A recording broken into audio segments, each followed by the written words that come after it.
2월 25일 새벽 예배 말씀 함께 나누겠습니다. 오늘 본문은 누가복음 13장 10절부터 17절까지 말씀입니다.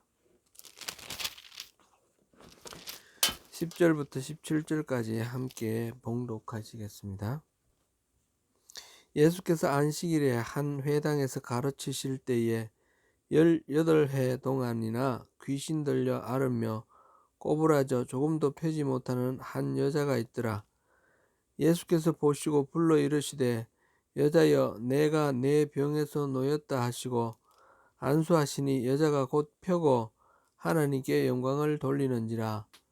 회당장이 예수께서 안식일에 병 고치시는 것을 분내어 무리에게 이르되 일할 날이 엿새가 있으니 그동안에 와서 고침을 받을 것이요 안식일에는 하지 말 것이니라 하거늘 주께서 대답하여 이르시되 외식하는 자들아 너희가 각각 안식일에 자기의 소나 나귀를 외양간 안에서 풀어내어 이끌고 가서 물을 먹이지 아니하느냐.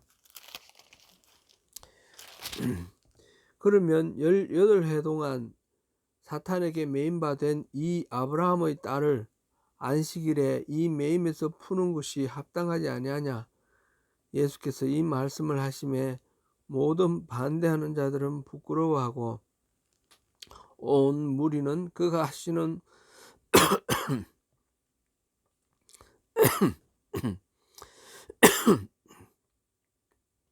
죄송합니다. 온 무리는 그가 하시는 모든 영광스러운 일을 기뻐하니라. 아멘. 오늘의 본문은 이른바 안식일 논쟁입니다. 율법의 준수를 강조하는 당시 유대인 종교 지도자들이 가장 보편적으로 지적하는 안식일 준수에 관한 그런 논쟁의 사례입니다. 사실 안식일 논쟁은 지금 처음 나오는 이야기는 아니지요. 누가복음 6장에서 두 가지 안식일 논쟁이 소개되어 있었습니다. 하나는 예수님의 그 제자들이 밀밭길을 지나가다가 안식일이었는데 그날 이삭을 꺾어서 손으로 부비어서 먹었다라는 것이죠. 이삭을 밀밭 가에 있는 이삭을 먹는 것은 원래 율법상 잘못은 죄가 되지 않습니다. 잘못은 아닙니다. 그런데 그 이삭을 꺾고 손으로 부비는 이 과정을 일하는 과정으로 그렇게 보았습니다. 그래서 이 누가복음 6장 1절부터 5절 사이에서 예수님을 비방합니다. 왜 제자들이 그렇게 안식일을 지키지 않느냐. 이때 예수님께서 안식일의 주인은 인자다. 인자가 바로 안식일의 주인이다. 그 말씀하시는 것이 기록이 있고요. 그 다음에 6장 6절부터 이어서 6절부터 11절 사이에 안식일날 회당에서 손 마른 사람을 고쳐주신 그런 사건이 기록되어 있습니다. 이때 사람들은 사실 예수님이 안식일날 이 손 마른 이 여인을 보고 주시느냐 아니냐를 보고 만약 그걸 고치면 고발하려고 안식일에 일하셨다라는 것을 고발하려고 호시탐탐 노리고 있는 그런 순간이었는데 예수님께서는 그들 모두에게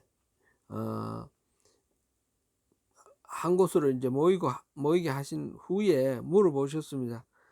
안식일에 선을 행하는 것과 악을 행하는 것, 안식일에 생명을 구하는 것과 죽이는 것 어느 것이 옳으냐라고 질문을 던지십니다. 그리고 이 병을 손 마른 여인을 고쳐 주셨습니다. 오늘 본문으로 돌아갑니다. 예수님이 안식일에 한 회당에서 가르치실 때에 18회나 이 허리가 꼬부라진 상태에 있는 한 여인을 보셨습니다. 귀신이 들렸다라고 이렇게 표현이 되어 있는데 예수님께서는 즉시 그 여인을 고쳐주셨습니다. 내가 내 병에서 놓여놨다 이렇게 선포를 하시고 그 다음에 안수하시니까 허리가 곧아졌다 이렇게 기록하고 있습니다. 허리가 꼬부라지는 병, 그 참 힘든 병이죠. 우리가 가끔 뭐 어떻게 무거운 거를 든다든지 하다가 삐끗해서 허리가 아플 때 얼마나 고통스럽습니까? 제가 신혼 초에 한번 그랬던 기억이 나네요. 멀리 추석이었는데 장거리 운전을 하고 시골에 내려가서 큰 집에 가서 그 내리는 순간에 이제 장거리 운전해서 그랬던 것 같습니다. 허리가 삐끗해서 그러고는 추석 내내 제가 누워 있었습니다. 그 이후에 몇 년 동안 우리 친지들 만나면 허리 어떠냐 이렇게 물어보시던 그런 기억이 납니다. 최근에 마라톤 선수 이봉주 선수가 허리가 꼬부러진 그런 상태로 나타나서 또 관심을 끌기도 했는데요. 훈련을 하다가 척추를 다쳤다 그런 이야기를 들었습니다. 허리 참 중요한 부분이고 이걸 다치면 참 힘든 부분입니다. 우리 홍금자 권사님 허리 때문에 맨날 고통하시는 그런 모습 보면서 참 안타깝다 그런 마음이 드는데 예전에 우리 보면 우리 클 때는 노인들은 다 허리가 다 꼬부라져 있었죠. 근데 요즘은 그런 분들이 거의 없습니다. 허리의 그 고통에서 그 아프신 그 고통에서 우리 홍금자 권사님 비롯해서 또 측만증을 또 선고받으신 또 여러 분들이 생각나네요. 권사님들 생각나고 다 고침 받기를 축원합니다. 그 병에서 놓이기를 하나님께서 기뻐하시고 우리가 또한 소망하는 바입니다. 그렇게 놓이기를 또 선포하며 기도합니다. 이때 이 18회나 허리가 꼬부라진 상태에서 고통하며 살던 이 여인이 예수님께서 그렇게 고쳐주셨을 때 얼마나 기뻐하며 얼마나 감격했을지 우리는 충분히 짐작할 수 있습니다. 그런데 이 상황에서 문제 제기를 한 사람이 있었습니다. 바로 회당장입니다. 안식일 아니더라도 6날이 있는데 왜 굳이 안식일 날 병을 고치냐 그런 문제 제기죠. 그래서 다른 6날 고치고 안식일 날은 그렇게 하지 말라라는 그런 이야기입니다. 예수님께서는 회당장을 향하여 외식하는 자여 라고 이렇게 말씀하시면서 반론을 펴십니다. 외식한다는 말은 겉으로 꾸민다는 말인데 겉 다르고 속 다르다는 거죠. 겉으로는 하나님의 법, 율법을 잘 지킨다고 하는데 속으로는 그렇지 않다. 진실은 그렇지 않다. 그런 꾸짖으심입니다. 율법주의자들이 나타내는 행동을 전형적으로 가리키는 말이 외식하는 것이다. 이렇게 표현하고 있습니다. 겉과 속이 다른 이중인격자 라는 말씀이죠. 예수님께서는 그렇게 말씀하시면서 안식일이라 하더라도 소 나귀는 끌어내어 물을 먹이지 않느냐, 일하지 않느냐라고 반문하시면서 18회나 이렇게 사탄에게 매여 있는 아브라함의 딸을 치유하여 묶인 것을 풀어준 것은 합당하다라고 말씀하십니다. 예수님은 이 여인을 아브라함의 딸이라 부르셨습니다. 보통 아브라함의 자손, 아브라함의 후손 이런 말은 흔히 쓰이죠. 그것은 그런데 주로 남성적인 표현입니다. 남성을 가리켜서 아브라함의 자손, 이스라엘 민족 전체를 말하되 남성 중심적으로 표현하는 그런 말입니다. 아브라함의 딸이라는 표현은 오직 이곳에만 나오는 표현입니다.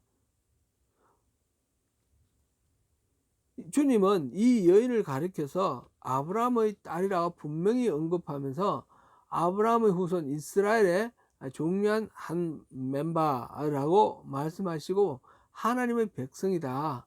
그런데 지금 18년 동안 병마에 시달리며 병신 취급당하며 고통하며 살았던 이 사람을 이제 그 모든 묶임에서 풀어서 아브라함의 딸로서 이스라엘로서 하나님의 백성으로서 주님이 주시는 자유와 평안, 안전을 누리는 것이 합당하다라는 그런 의미로 아브라함의 딸이라고 지명하여 불러주시는 것입니다. 참으로 은혜롭고 감격스러운 순간입니다. 그런데 그런 상황을 지금 회당장이 찬물을 끼얹고 있었던 것입니다. 우리는 이 계속해서 성경에서 그것을 만나기도 하지만 이 율법주의자의 이 태도, 이것이 우리에게는 없는가 생각해 볼 필요가 있습니다.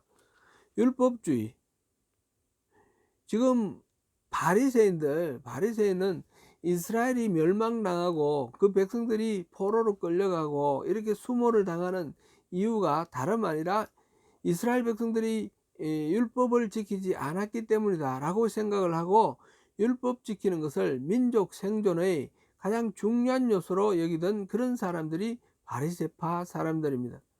그들은 철저하게 율법을 지켰습니다.